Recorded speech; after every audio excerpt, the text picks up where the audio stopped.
حدیث پاک کی عبارت کو چھوڑ کر میں آپ کے سامنے ترجمہ ہی پیش کر دوں گا کیونکہ حدیث طویل ہے. یہ حدیث مشکات شریف باب فی المعجزات کے اندر موجود ہے. حضرت یعلا بن مرہ سے مروی ہے کہ میں نے رسول اللہ صلی اللہ علیہ وسلم سے 3 چیزیں دیکھی. کہہ دو سبحان اللہ. قرآن کی جو آیت میں نے پڑھی تھی اس کا معنی کیا ہے کہ ما آتاکم الرسول فخذوہ وما نہاکم عنہ فانتہوا، کہ میرے رسول جو تمہیں دے اسے لے لو، جس چیز سے منع فرمائیں اسے منع ہو جاؤ. کہہ دو اسے رک جاؤ، باز رہو. یعنی اللہ رب العزت کی عطا سے حضور جو عطا کرتے ہیں وہ اللہ کی رضا سے کرتے ہیں. سبحان اللہ. اب آپ دیکھیے حضرت یعلا بن مرہ سے مروی فرماتے ہیں کہ میں نے رسول اللہ صلی اللہ علیہ وسلم سے 3 چیزیں دیکھی. کیا 3 چیزیں؟ فرمایا جب کہ ہم حضور کے ساتھ چل رہے تھے، ایک سفر تھا. حضور کے ساتھ سفر تھا. ماں باپ کے ساتھ سفر ہو تو کتنا زندگی کا سفر اگر ماں باپ کے ساتھ ہو تو بزرگ باپ ہو، بالکل کمزور ہو، کرسی پر ہو یا تخت پر بیٹھا ہو، ماں باپ گھر کے اندر ہوں تو رحمتیں ہی نرالی ہوا کرتی ہیں. ہے کہ نہیں بتائیے آپ؟ پھر انسان اگر پیر و مرشد کے ساتھ سفر پہ چلے وہ سفر کتنا بابرکت ہوگا. تو پھر جو سفر سید المرسلین، خاتم النبیین، رحمت للعالمین، راحت العاشقین، مراد المشتاقین جناب محمد رسول اللہ صلی اللہ علیہ وسلم کے ساتھ ہو تو اس سفر کا کیا کہنا. فرمایا ہم حضور کے ساتھ تھے تو 3 چیزیں ہم نے دیکھی کہ ہم ایک اونٹ پر گزرے جس کے ذریعے پانی ڈھویا جا رہا تھا. اونٹ پر گزرے مطلب کیا ہوا کہ اونٹ پر پانی ڈھویا جا رہا تھا، اس کے پاس سے ہمارا گزر ہوا. گزرے تو جب اس اونٹ نے حضور کو دیکھا، اس اونٹ نے حضور کو دیکھا تو وہ چیخا اور حضور کے سامنے اپنی گردن بچھا کر بیٹھ گیا. سمجھو بات کو. جہاں ایک طرف حدیث پاک اختیار مصطفیٰ آ رہا ہے، وہاں یہاں سے یہ دیکھو کہ ایک جانور بھی پہچان رہا ہے کہ یہ اللہ کے رسول ہے. اور آج بعض انسانوں کو عقل نہیں، وہ نہیں پہچان پا رہے کہ یہ کون ہے. وہ ابھی اسی چکر میں پڑے ہوئے کتنا علم تھا، کیا تھا، اتنے تھے، اتنے تھے، یہ تھا، وہ تھا، کیونکہ ان کا مقدر یہی ہے. اب دیکھیے وہ چیخ کر کے گردن بچھا کر بیٹھ گیا. حضور نے فرمایا اس اونٹ کا مالک کہاں ہے؟ وہ حضور کے پاس آیا اور فرمایا اس اونٹ کو میرے ہاتھ بیچ دے. جب مالک آ گیا نا تو حضور نے فرمایا اس کو تم میرے ہاتھ بیچ دو، یعنی مجھے دے دو، میرے ہاتھ بیچ دو، مجھے دے دو. اس نے کہا ہم آپ کو یوں ہی دے دیں گے. ہم آپ کو یوں ہی دے دیں گے.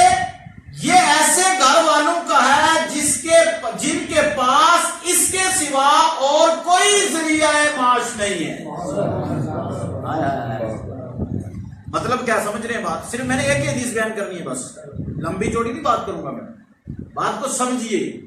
پہلے نمبر تو یہ دیکھیے کہ اونٹ نے پہچان لیا، حضور کے پاس آ گیا. سبحان اللہ.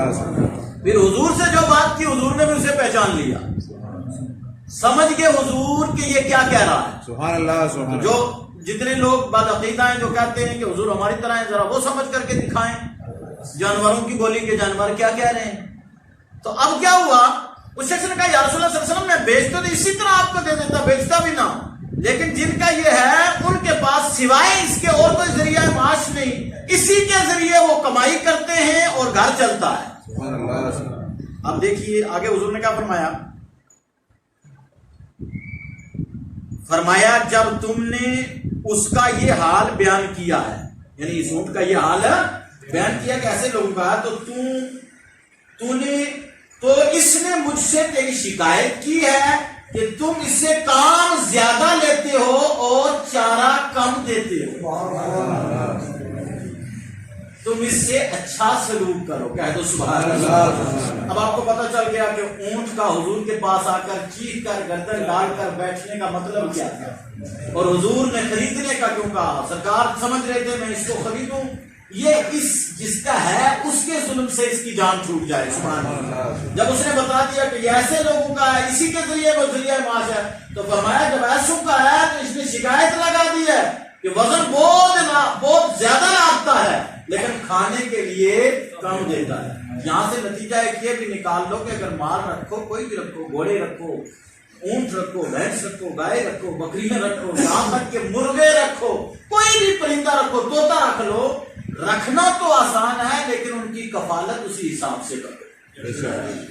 ایسا نہیں، اس کی کفالت اسی حساب سے کرو، ورنہ آپ سے حساب لیا جائے گا کہ رکھا تھا باندھ کر تمہارے قبضے میں تھا، کھانے پینے کو کیوں نہیں دیا ہے. دوسری بات آگے چلتے، بس اب حدیث مختصر رہ گئی. سرکار نے اسے فرما دیا اور آگے بڑھ گئے. پھر کہتے ہیں کہ ہم چلے اور ایک منزل پر اترے تو حضور صلی اللہ علیہ وسلم سو گئے، یعنی آرام فرمانے لگے، اور ایک پیڑ زمین کو چیرتا ہوا آیا اور آپ پر سایہ کر لیا، پھر اپنی جگہ لوٹ گیا.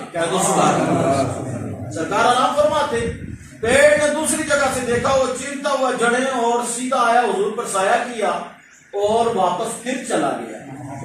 حضرت یعلا بن مرہ فرما رہے ہیں کہ حضور بیدار ہوئے تو میں نے آپ سے یہ ذکر کیا، فرمایا اس درخت نے اپنے رب سے مجھ کو سلام کرنے کی اجازت چاہی تھی. حضرت یعلا فرما رہے ہیں کہ میں نے آپ کے اصل یہ ماجرا ہوا، فرمایا اس درخت نے اللہ کی بارگاہ سے مجھ پر سلام کرنے کی اجازت چاہی، اللہ نے اسے اجازت دی، وہ آیا اور سلام کیا اور پھر واپس چلا گیا. یہ ہے کمال مصطفیٰ. حضور کو سمجھو. دوسری بات ہو گئی، پہلی بات اونٹ والی، دوسری بات درخت والی، پیڑ والی. تیسری بات چلتے ہیں آگے. پھر ہم چلے تو ایک گھاٹ پر گزرے تو ایک عورت ایک بچہ حضور کے پاس لائی جو پاگل تھا. حضور نے اس کا نتنا پکڑ کر فرمایا نکل جا، میں محمد اللہ کا رسول ہوں. جب ہم لوٹے اور اس گھاٹ پر پہنچے، نکل کے پھر واپس آئے، وہ لوٹے اس گھاٹ پر پہنچے تو اس بچے کے متعلق پوچھا. اس نے کہا اس کی قسم جس نے آپ کو حق کے ساتھ بھیجا ہے، آپ کے بعد ہم نے اس بچے میں کوئی بیماری نہیں دیکھی ہے. تو چلا آپ کو یہ ہے اختیار مصطفیٰ. تو کون ہے جو مولوی کہتے ہیں حضور ہماری طرح ہے؟